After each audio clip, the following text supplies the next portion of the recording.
Okay, it's time that we deep dived Atakhan. So Atakhan is very, very different than the feats of strength because, of course, it is very, very strong. So I'll say first off that the value that you're getting from Atakhan is really insane. And of course, it depends on which version you're getting, whether it's Voracious or Ruinous. But I will say that Atakhan is worth an insane amount of gold. So right off the bat, I'm going to tell you that I think Atakhan is worth an insane, probably 4,000 plus gold swing to the team that collects the vast majority of the petals if you're able to secure all of the petals. And then, of course, the GA buff that you can get can also result in your team gaining a huge amount of gold as well, although I actually think it is less than the other version. The GA version does spawn a lot less, but we'll get into that. So when we think about Atakhan, we need to talk about the two different versions. And so I'm going to go through trying to kind of estimate the value of each Atakhan. And then we're going to dive into some details just about how Atakhan works and how the roses work, because I think it's actually very confusing and there's a lot of little things going on, a lot of stuff that I didn't know that, we probably want to see. So about how roses spawn. For example, I didn't realize that he shredded armor and magic resist when you were fighting him, kind of like Baron, so that's important to know. I don't remember reading that in the initial patch notes that we did at all, so that's all very important. So really, we've got to focus on the two different types of Atakhan. We have Ruinous and Voracious. So we're going to start with Ruinous. In my experience, Ruinous spawns far more often, but, I wonder if that is skewed because I play engaged support champions, and I have a bit of a high death play style. And so I do wonder if I am contributing to Ruinous Atakhan spawning in the vast majority of my games. I have now seen, actually my last game, a Voracious Atakhan for the first time on my main account in about 28 games. So I must be dying an awful lot if I'm seeing Voracious Atakhan one time in 28 games. I have seen it once on my Smurf account as well. So I've now experienced having it once on my Smurf and playing against it once on my main, which is not a whole lot of experience playing against it. But we're going to start with Ruinous Atakhan. So the thing to keep in mind about Ruinous Atakhan is that starting at 14 minutes, when you know where its spawn location is going to be, it's going to start spawning roses all over the map. It could be a big rose or a large rose. Could be a normal rose. And then killing those roses is going to give you the petals, which are going to give you XP and adaptive force. One of the main problems with Atakhan right now, or Ruinous Atakhan, is that the petals give way too much XP and way too much adaptive force. And so when you look at the gold value of what they're giving, it's kind of insane how much gold they're, or how much value they're giving to you. And so it's really important that you pick up those petals for the 14 to 20 minutes.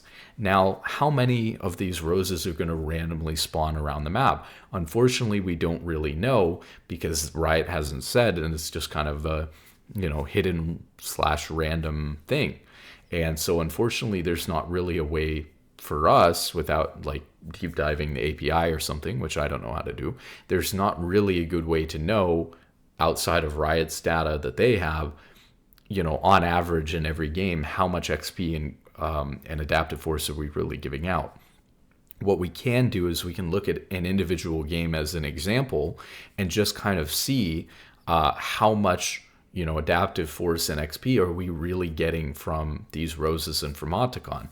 And so, I pulled up a game here that we can take a look at where that's the case. And in this game, Atakhan's just been slain, and the winning team that killed Atakhan was able to get all of the roses and petals after killing it. So my team, the losing team, has 27 petals, which are giving us 675 XP and about 21 adaptive force. And this is really insane because we need to think about the value of XP and the values of levels. Oops, I'm in the way here.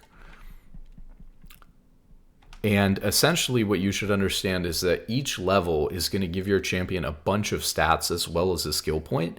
And so the stats that each champion gains is worth, on average, about 600 gold per level. Now, some champions gain more stats than others that are worth more gold, some less. But then you also get a skill point on top of it. So maybe even worth a little bit more than that. But on paper, a level is worth about 600 gold. What is really crazy about this is even as the losing team, we're getting 675 XP, which is worth about half of a level as the losing team, and not half of an early level. It'd be like a full early level or more. We're talking about like at the levels that we're at in the game here, we're gaining well over half of a level. The winning team, which currently has 50 petals, the winning team here is gaining 1,300 XP, which is worth an entire level at about level 13 or 14. So at the level that Urgot's at now, which is he's level 14, he would have been level 13 if it wasn't for this. And not just level 13 by a little bit. He would be like at the same point he was, at level 14 at level 13. So he's gaining a full level late into the game from the XP that he's getting. So the value of the XP that people are getting from this is insane, because each person, and this isn't just one person on the enemy team, each person on the team that's getting the winning amount of petals, that's getting most of the petals, is probably gaining about a level or 600 gold worth of stats. And it's maybe even more valuable because it's a later level where the XP is harder to get. And that's just the XP, and it's applying to every single person. So if each person on the other team is gaining 600 gold times 5, that's 3,000 gold worth of XP that the winning team is getting from petals in this game, for example. That's insane, right? Like, you would be happy if Baron gave your team plus 3,000 gold. Like, you'd be very satisfied with that. So Atakhan, just the XP, not the buff, that gives you 25% extra stuff on the other objectives that you've taken, not the adaptive force, just the XP is worth about 3,000 gold to the winning team. Now, at least that's counterbalanced by the fact that at least in this game, the losing team, right, does have about half of the amount of XP that the winning team is getting. So rather than it representing a 3,000 gold swing in favor of the other team, the XP on its own only represents about a 1,500 gold swing towards the other team. But that's still very, very good. That's probably as good as Baron, because what we have to keep in mind about Baron is if we think about an average Baron power play, which is the gold swing that occurs in the 2 or 3 minutes that you have Baron, the average Baron power play, I don't have stats on it, but in my mind is probably like 3,000 gold I would be happy with. 4,000 gold I would be like really, really happy with that. So I think the average Baron power play is maybe 2,500 gold or 3,000 gold or something like that. But we'll be generous since we don't know the actual amount. And let's say that the average Baron power play is plus 3,000 gold for the team that gets it. Now, what's crazy about that is that it's important to keep in mind that Baron power play is a little bit deceptive, because the gold that you generate over the other team while you have the Baron buff is not solely due to the Baron buff, right? It's one of these things where there are multiple factors contributing to it.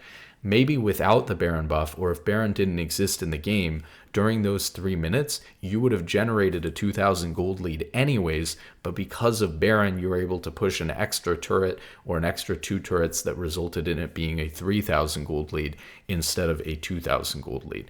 So what's important to keep in mind is I think that when we think about a Baron power play, what percentage of the gold that we gain over the other team do we actually want to attribute only to the Baron buff?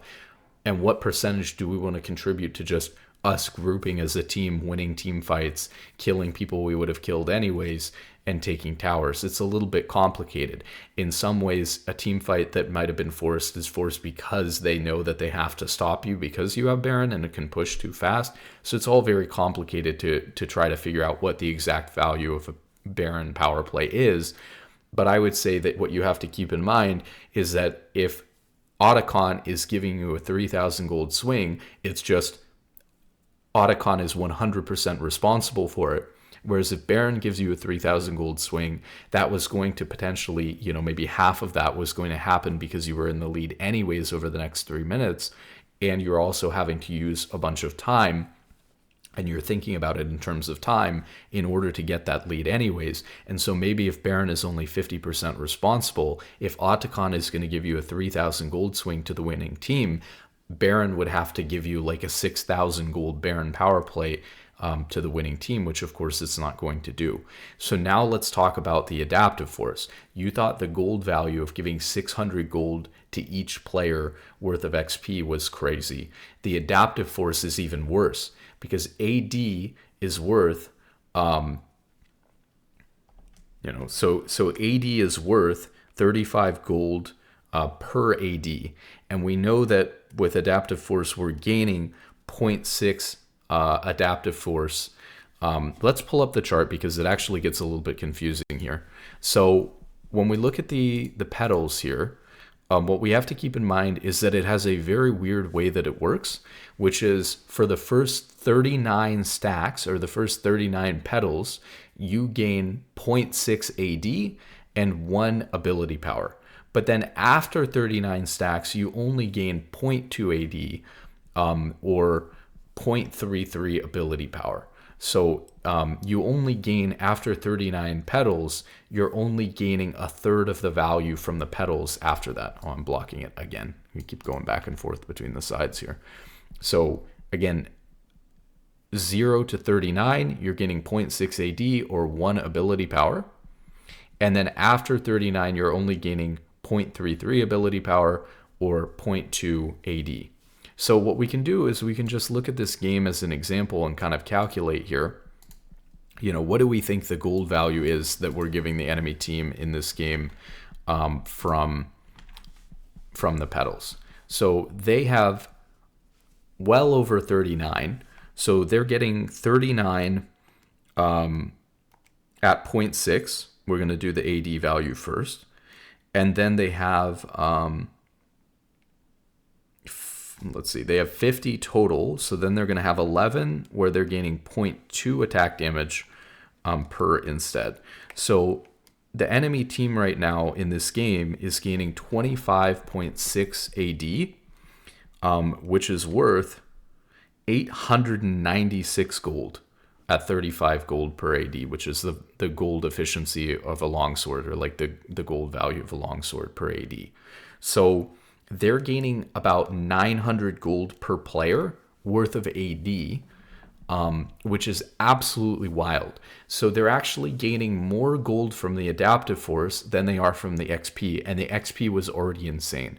So what we have to keep in mind is that in a game like this, if this is a fairly normal representative game of Atakhan, what we're seeing is that the winning team is getting 900 gold per player worth of AD. We could do the AP calculation as well, but I imagine it's going to be something similar. So let's do the AP calculation because some of their champions are going to want the AP instead. They're gaining 1 AP times 39, which is 39. And then they're gaining 0.33 times the remaining 11, which is going to give them an extra 3.66 or so. So they're gaining 42.66 AP, and AP is worth 20 gold per. So that would be worth slightly less. Instead of 890 gold, the AP is worth 850 gold. But still, basically what we're saying here is that the gold value from the adaptive force is worth about like 900 gold per player, which is just wild. So 900 gold per player from the adaptive force and 600 gold per player from the XP. So in total, you're gaining about 1,500 gold per player on your team. Times 5, Atakhan is rewarding you just with the petals, just with the XP and the adaptive force. Atakhan is awarding you 7,500 gold worth of stuff in the game. That's insane.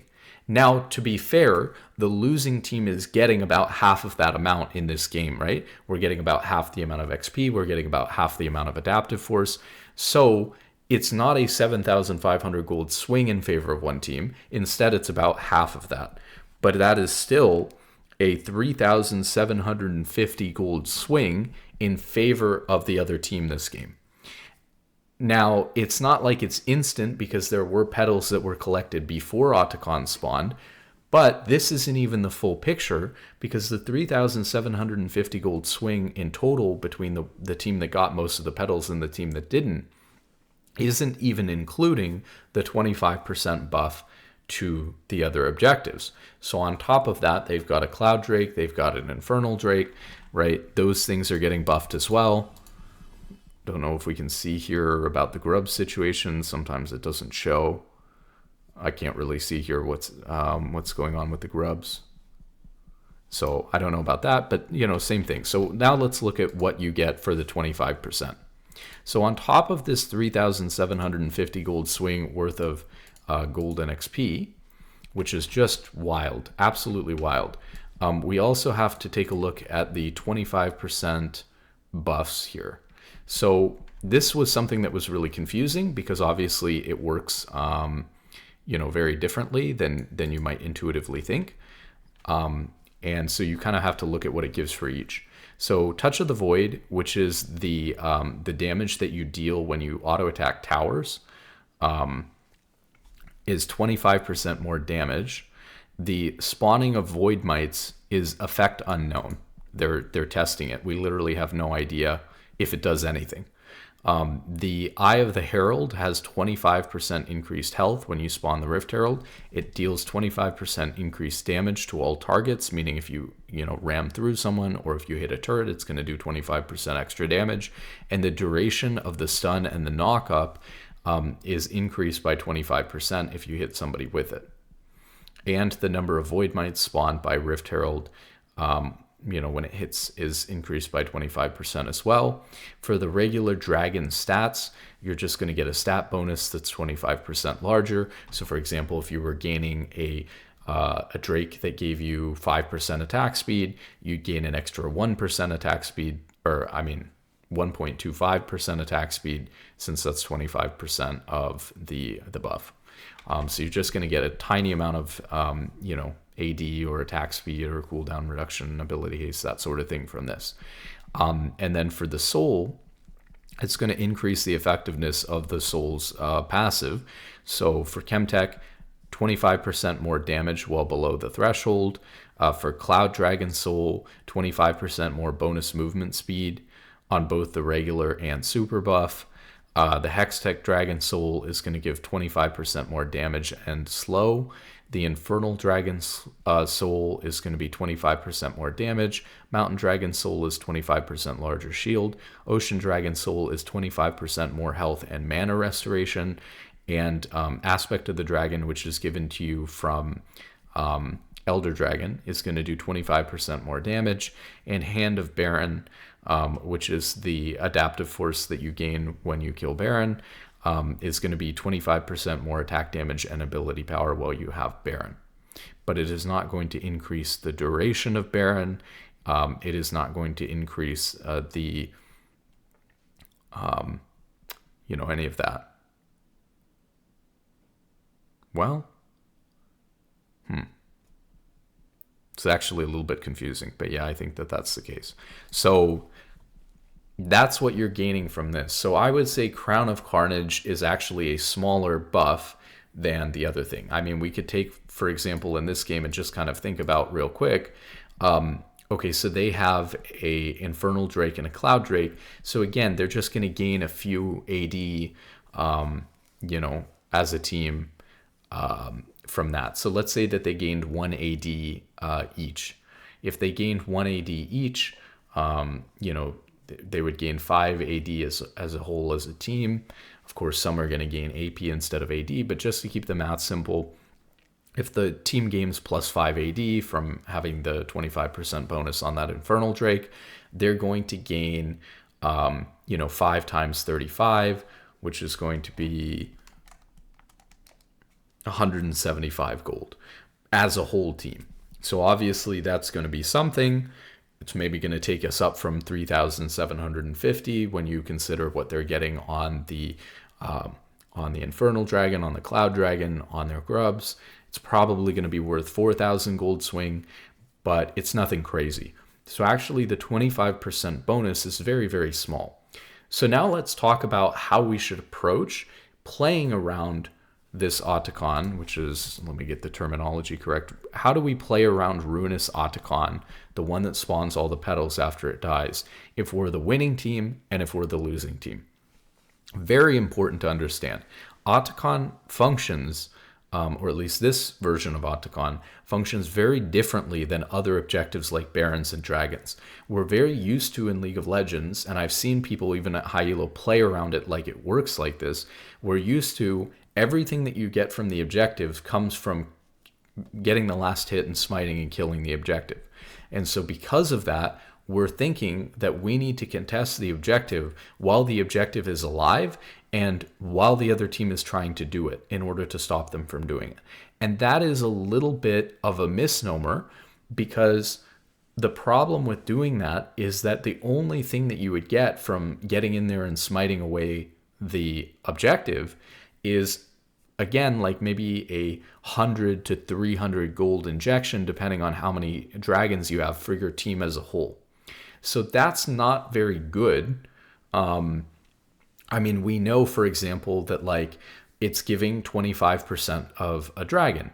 So there would have to be, your team would have to have like 4 dragons to make it worth the same as stealing a dragon. So let's say that you wanted to gain an Infernal Drake, right?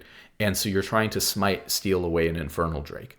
For Atakhan to give you the equivalent stats of stealing away that Infernal Drake, your team would have to have 4 Infernal Drakes to begin with in order for that 25% to give you the same amount, right? So the buff that you get from just smiting away or stealing Atakhan is very, very small. At least for, obviously, if you steal away the GA version, but we'll get to that in a second.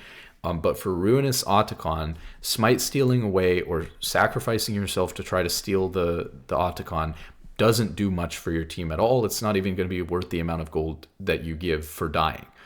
So actually securing the Atakhan is not about smiting the Atakhan and last hitting it at all. It's all about last hitting all of those roses that spawn when it dies. When the Ruinous Atakhan dies, it spawns 6 large roses and 6 small roses. And that is the main thing that you want to be getting after, because the 6 large roses give you 3 petals each. Small roses give you 1 petal each, right? So again, going back and thinking about this game and the petals in this game, right?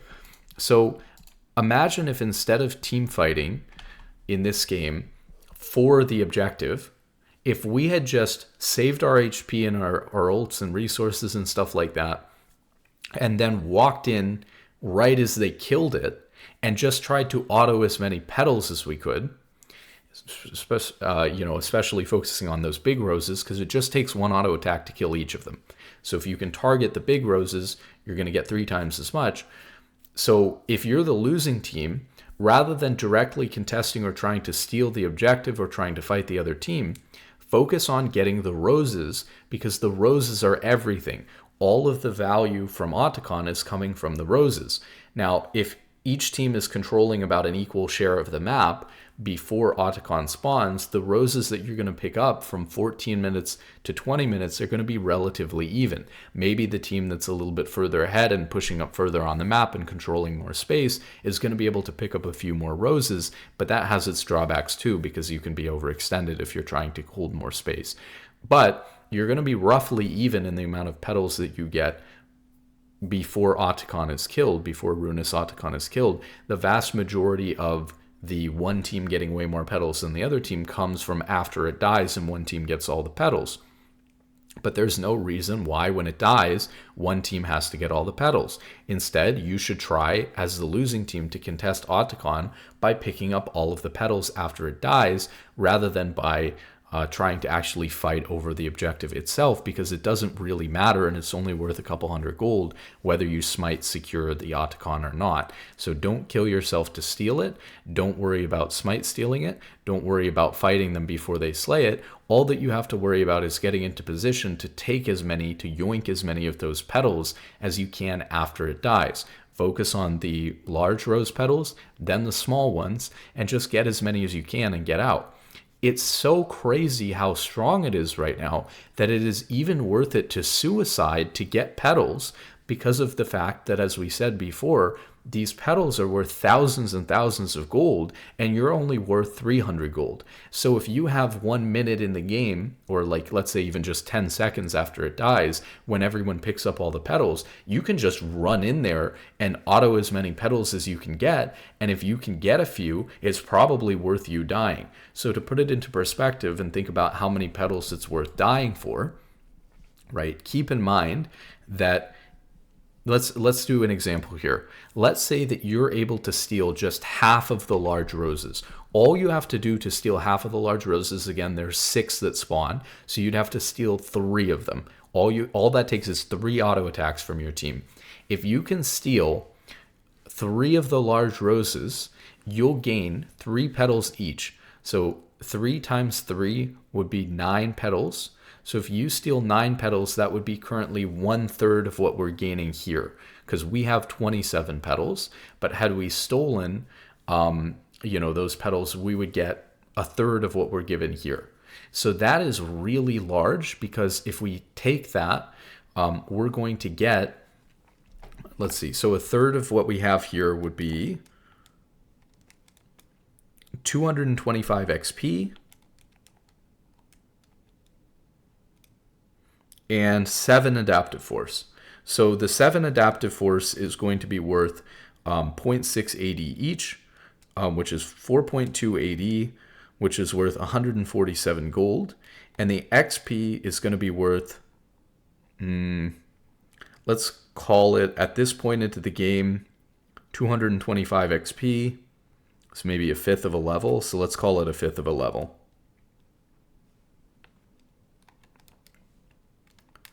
So just stealing those would give every player on your team 267 gold worth of XP and AD, or adaptive force. Of course, it could be AP, and then like we saw, the efficiency on the AP is a little bit less in terms of the gold value. So that means that even if every single person on your team died in order to just steal those 3 rose petals, you'd come out, well, I mean, that would be beneficial to the other team, but you'd come out about even.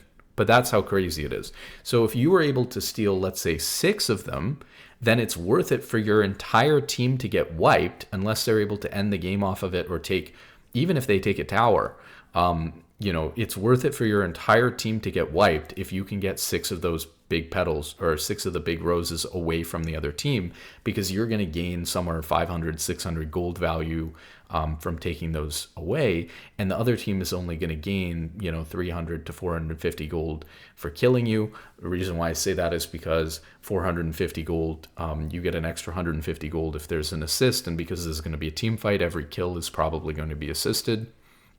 Although on the other hand, if you're also the losing team, you might not be worth 300 gold, because you have those negative gold bounties in the game working, and so you may even be worth even less gold. So then it's even better to just walk in and steal them and kill yourself, because if instead of being worth 300 to 450 gold, instead you're worth 150 or 200 gold, stealing away the roses is going to be well worth you dying. And so it's really important to understand as the losing team that the way that we can test Atakhan is to run in and just try to auto as many as many roses as we can to get as many petals, unless they're going to be able to end the game off of us dying, or maybe we sacrifice a couple of people who aren't worth very much gold anyways to just get in there and get as many petals and get out, or maybe we try to escort range champions so that they can have a shot at hitting the petals before the other people. We just kind of escort them in and then kite and disengage backwards in order to try to steal as much of that away as possible.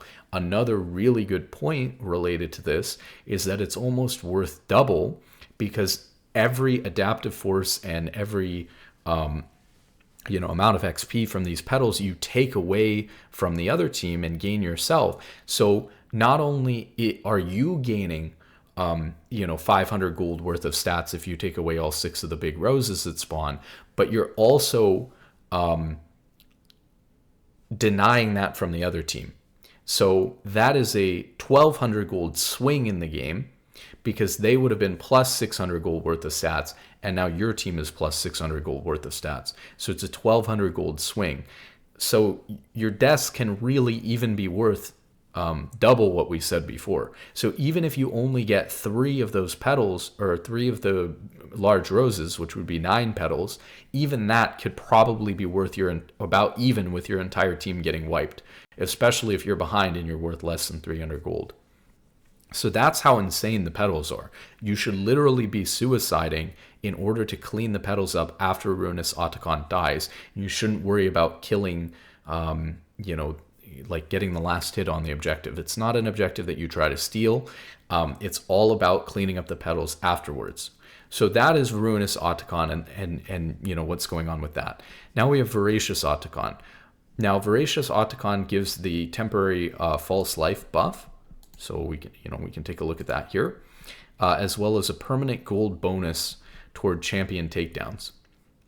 So I want to start by talking about the gold bonus, because I think that the false life is very, very difficult to quantify, right? Obviously, so it's not going to be as easy to kind of put a value on it as the other ones. But let's just think about the gold buff. I think that the gold bonus is really insane, because it's not just an extra 40 bonus gold if you get a kill. It's actually an extra 40 gold on every takedown that occurs. And because a takedown means a kill or an assist, and you're getting this post 20 minutes because Atakhan doesn't spawn, until 20 minutes, let's say that after you slay Atakhan, there's another 10 deaths in the game on average, and you have a Voracious Atakhan. 10 deaths times 40 gold would be 400 gold. However, that's if every single one of those 10 was just a solo kill. But because you're team fighting, you're often going to get 3, 4, 5 assists on all of those. So if there were 10 deaths after you get the Voracious Atakhan, and all of those were assisted by everyone on your team, the gold bonus that you would get from this would be 2,000 gold. But it is a little bit unreasonable to assume, I think it's a little bit generous to this Atakhan buff, to assume that every single kill is going to have 4 assists on it plus the killer. I think that that's unreasonable. I think on average you're going to see more like 3 or 4 even in the middle of a team fight, because some champions like supports have abilities they can throw on their teammate and they're going to get 5 assists in a fight. But there are other champions that are just hitting people that are never going to hit all 5 people on the enemy team in a fight and are just never going to get that many assists. But even if we call this, 3 assists, or 3 people participating in each kill instead of 5, it's still worth 1,200 gold, which is quite a lot. But of course, different to the Ruinous Atakhan, because you're not gaining those petals right after it dies, the vast majority of them, or before, since you're gaining this afterwards, it's not as good because you're gaining the gold later, and so the value is coming later. You're also only gaining 1,200 gold from this gold bonus, probably on average, whereas you're gaining much, much more than that with what we just went through with the Ruinous Atakhan. Now, you could say that maybe we gain a lot from the false life buff, but it's really hard to estimate that, and I don't really have a good basis on which to make a judgment call about it when I've only ever seen it in the game like twice. So I don't really want to take a crack at throwing out an estimate for it. What I will say about how to use it and how it works is that, number one, unlike Ruinous Atakhan, smite stealing Voracious Atakhan is very important, because the entire buff only comes from last hitting the objective. So Voracious Atakhan is much more like those dragons or those barons, where if you smite steal it, you're going to get the bonus gold, you're going to get the the fake GA thing, you're going to get all of that. So very, very different the way that you play around these two. So that's important to know. The other thing is, how do people usually play around the false life buff? People usually play around the false life buff by just pushing as much as they can, because you can just basically push for free and the other team can't stop you. What the other team wants to do when you have the false life buff is to not team fight you, because if they team fight you and it's an even team fight, and it's not likely to be an even team fight because the winning team's more likely to get the buff. So if the losing team doesn't want to fight you to start out with, but they especially don't want to fight you if they're only going to gain 100 gold and no XP, or I think they do gain a little bit of XP, but less XP than they would for a kill by far. So if they're going to gain way less gold, way less XP, even if they were to trade 5 for 5 or something like that, they're going to go way down in gold and XP because of it.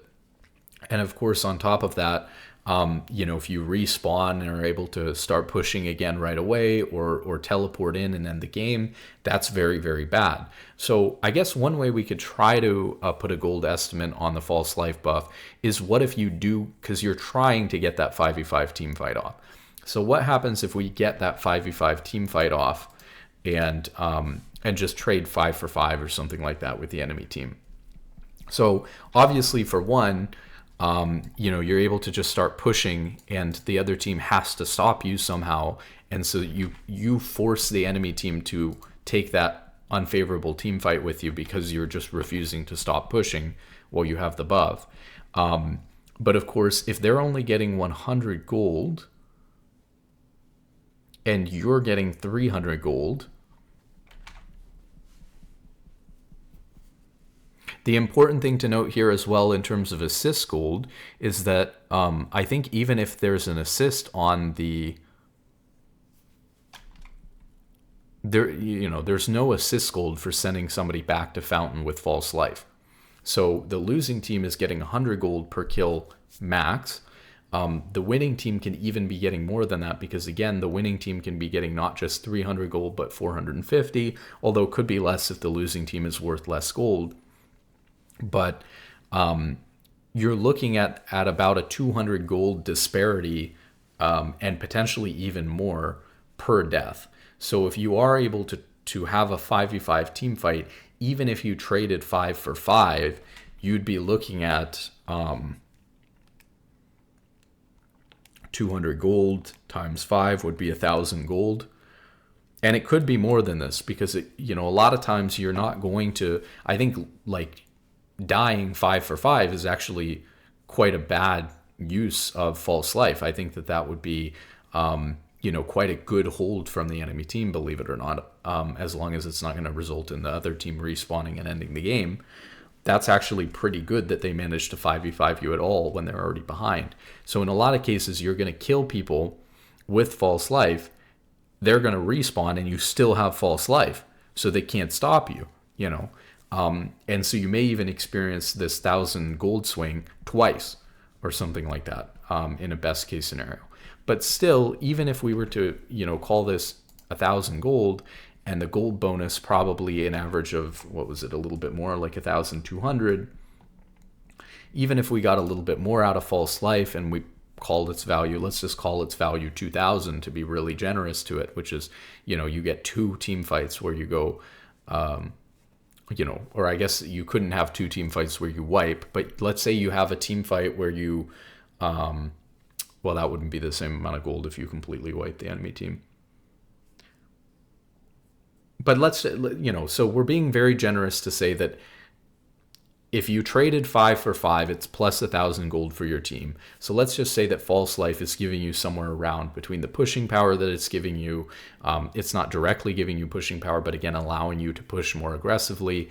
The kills that you're going to get because you know that you're not going to be able to die, or that you're going to trade a positive gold amount if you do trade a kill. Let's say that it's worth around 2,000 gold, and the gold bonus here on takedowns there are 10 takedowns after that, and it grants you on average around 1,200 gold. We're looking about 3,200 gold for the Voracious Atakhan, which is still like significantly lower. I would say, probably 1,000 gold or 2,000 gold lower than what you're getting out of Ruinous Atakhan. So I would still say that Ruinous Atakhan is actually better than Voracious Atakhan. I think that False Life as a singular buff feels more powerful and looks more noticeable than just the stats that you're getting from the rose petals. But I actually think that Ruinous Atakhan is stronger in terms of the value that it provides, but it just doesn't look so direct, and the buff doesn't, the individual thing. It's like lots of things that it's giving you. It's like the XP, the adaptive force, the 25% on the other objectives. Whereas Voracious Atakhan really is almost all about that false life buff that you get. And so it's the single biggest buff, but that doesn't mean in total that Voracious Atakhan is better than Ruinous Atakhan. So that's another, I think, important thing to keep in mind too, is I think a lot of people think that, the false life buff is so crazy and so broken that it's just much better than Ruinous Atakhan. And I don't know that I agree with that take. But again, with the caveat that in my 28 ranked games, I've only seen false life twice. So like I said, I'm just looking at it kind of on paper. I think it's a little bit less value than Ruinous Atakhan. But honestly, when we're talking about, 1,000 gold difference or so, I think that it's close. I mean, if it turns out that actually with false life, you're going like on average 15 and 5 or something like that during that buff duration, then maybe it is going to be just as powerful or more powerful than Ruinous Atakhan, or maybe you get more than 10 kills on average in a game after killing Voracious Atakhan, and now the gold bonus is actually better on average than I estimated it to be, and that helps push Voracious Atakhan close to Ruinous Atakhan as well. Pretty balanced. I mean, I think Voracious Atakhan is a little bit weaker, but they're pretty similar in power level. I would just say that this is slightly weaker, but that doesn't really change a whole lot. So again, really what we do with this information is how do we approach playing around these things if we're ahead or if we're behind? And I think it's very straightforward.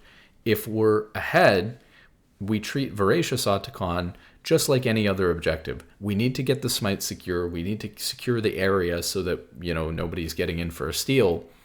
And it's just going to be a really great buff to have, and it's probably worth about the same amount as Baron. For Ruinous Atakhan, the way that you approach it and so for Voracious Atakhan, if you're the losing team, obviously you just want to get in there and try to smite steal it however you can, like you would with any other objective. With Ruinous Atakhan, very different how you would want to play around it. As the winning team who's going to secure it, you need to have more time than just the amount of time it takes you to kill the objective. When we think about how much time do we have to do this, is the enemy team going to respawn and get here? We often think about, okay, let's just kill the objective. But you have to sit there for a couple of seconds afterwards to auto these 12 roses. You need to get 12 autos off afterwards. And so if that's the case, you're going to need some extra time. You're going to need a few extra seconds there. And it's also more important that you secure the area, because it's not just about smiting it. Most of the value that you're getting from Ruinous Atakhan, again, is coming from the petals, which means that you need to make sure that the enemy team doesn't get in there and steal the petals, which means you need to have extra time and you need to have extra control and vision around the area in order to make sure that your team is the one that's autoing all of the petals. Another thing that's important is if you're the losing team playing against Ruinous Atakhan, like we talked about, you need to get in there and just try to steal the petals after it dies. It doesn't really matter almost at all that you kill the enemy team while they're doing it, or that if you can wipe them and get it yourself, then wipe them and get it yourself. But you don't have to fight them while they're in the middle of doing it. You don't have to fight them while they're starting it. You don't even have to try to steal it. All that you have to do is try to steal the roses that spawn afterwards, not the objective itself. It's kind of like, just try to imagine if when Rift Herald was killed, the eye could be picked up by either team. and you would want to slide in there, and even if you die, you want to pick up the Rift Herald buff because it's probably more valuable than one person's gold cost is for dying. And it's the same thing with these petals. If you can get in there and get a couple of roses, it's probably going to be worth dying over, especially if you're really far behind, because you're gaining more adaptive force and XP than the other team would, and you're probably worth less gold to begin with, and maybe they're not going to be able to take anything afterwards anyways. One more important note about, or I guess a couple of little things that I picked up when reading through some of this stuff, deep diving how Atakhan works. Couple of little things that I think people don't know about how he works that are important to keep in mind. This one is really important. This debuff, just like Baron, well, not just like Baron, it's a little bit different, but Atakhan can reduce your armor and magic resist up to 50 armor and magic resist reduction. And so this is really important to keep in mind. While in combat, he applies 1 stack to all enemies within his pit every 2 seconds. Each stack reduces the affected target's armor and magic resist by 1. So something that's also really important to keep in mind is if the other team is alive to contest, even if you're the winning team, this is going to shred your armor and magic resist when you're in the pit hitting it, and it makes you much more vulnerable to losing a team fight in the same way that Baron's armor and magic pen shred does, because you're going to find yourself actually much more squishy than you would expect because of this little thing that I don't even remember being mentioned in the initial patch notes. So this is really important to keep in mind. It also means that there's a huge amount of risk, especially with, as we talked about, the Ruinous Atakhan, because as a winning team, Smite, like starting and killing the objective is a bit weird, because when you kill the objective, you don't really get that much for Smite securing the objective. And so by killing it, you're opening yourself up to a weaker team fight where your armor and magic resist are shred, because you were the one that initiated attacking it. And you also open yourself up to the petals getting stolen by a team whose incentive is to steal them because they're worth less gold if they die, and the petals are worth more gold than their life is. And so it's a bit of a conundrum, because as a winning team, although the buff is insane, if you can get all the petals, you really want to kill the enemy team first and really have the area very, very secure, because on top of the fact that they could steal away the petals and gain a lot of value themselves if they know how to play around this properly, although most people don't right now. If you're the winning team, you need to be really careful about this, because you can very easily risk getting wiped in a team fight because you don't know that it's shredding you, and things like that. There's also stuff here that we can look into about, how the Atakhan attacks, but I think that that's fairly explanatory. When you first start hitting it, it basic attacks, then shoots those bolts out at you, then basic attacks, then uses a form ability. So form ability means that it depends on whether it's Ruinous or Voracious.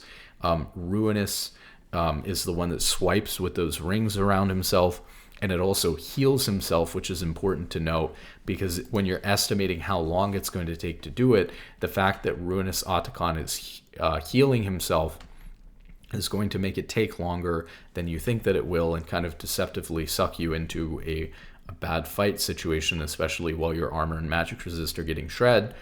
The form ability from Voracious Atakhan infuses an aura around himself for 3 seconds, dealing magic damage every 0.5 seconds and healing himself based on the damage dealt. So, it's actually Voracious Atakhan, that provides the healing to himself.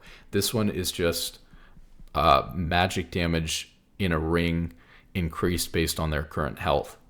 So, that's what's going on there.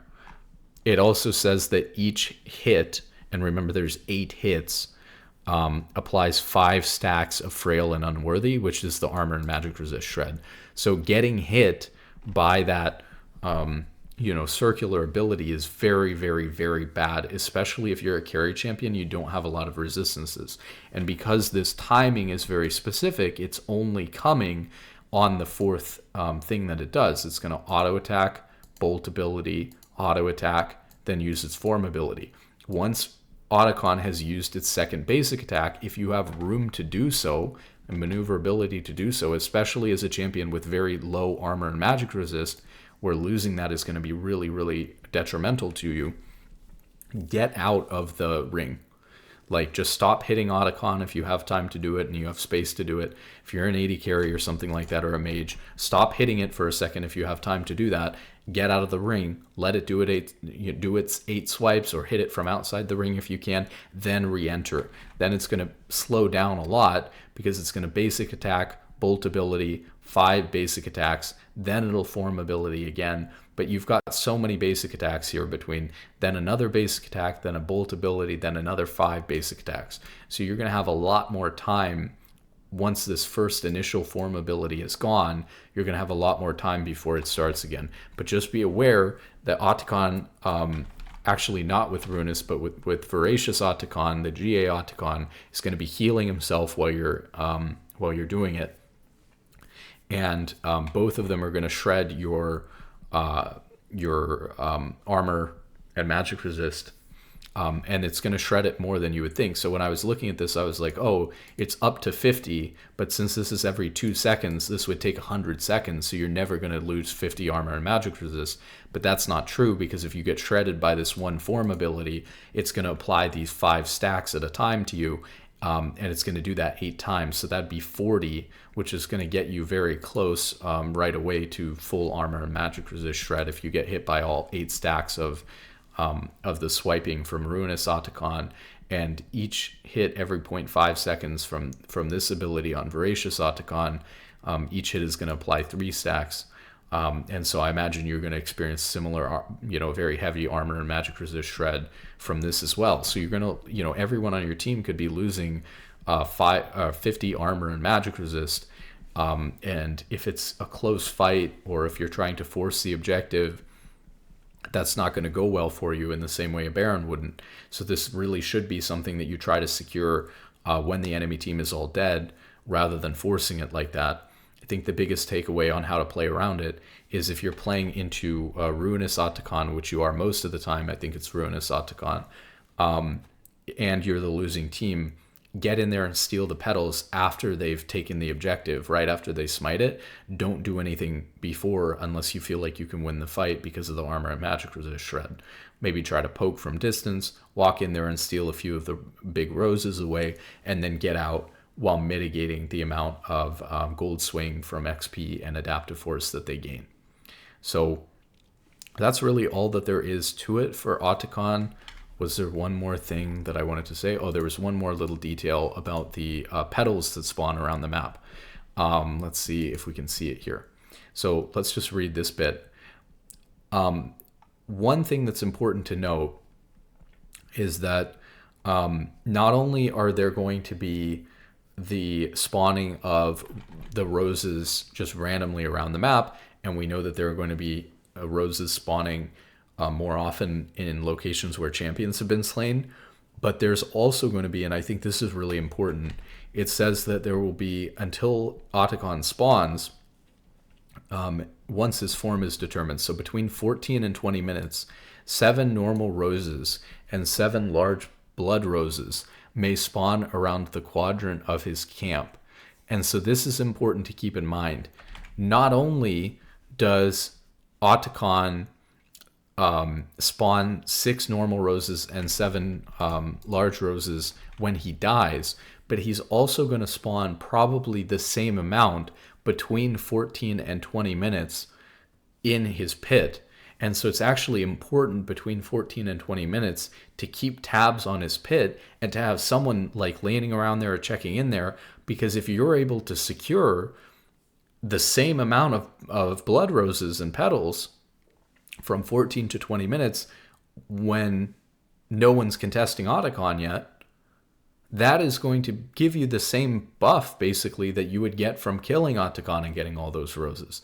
So one way as a losing team that you could kind of sneakily gain some stats back in the game is to get as many of these large roses and smaller roses around around the Atakhan camp between 14 and 20 minutes. So it's really important to keep tabs on that area and to keep control over that area, not just when Atakhan spawns or when you want to contest killing him, but even for the 4 minutes before that, because that's not a very long time. 4 minutes you need to control that area. If one team could keep the other team out of that area for the 4 minutes before there, or have someone laning there innocuously picking up these roses on the side because nobody knows how this works yet on the first patch, you're going to be able to get a bunch of roses that the other team's not able to get, and maybe even in a losing game you end up with an even amount of roses because you picked up 6 before the thing even spawned and the other team didn't even pay attention until it started spawning.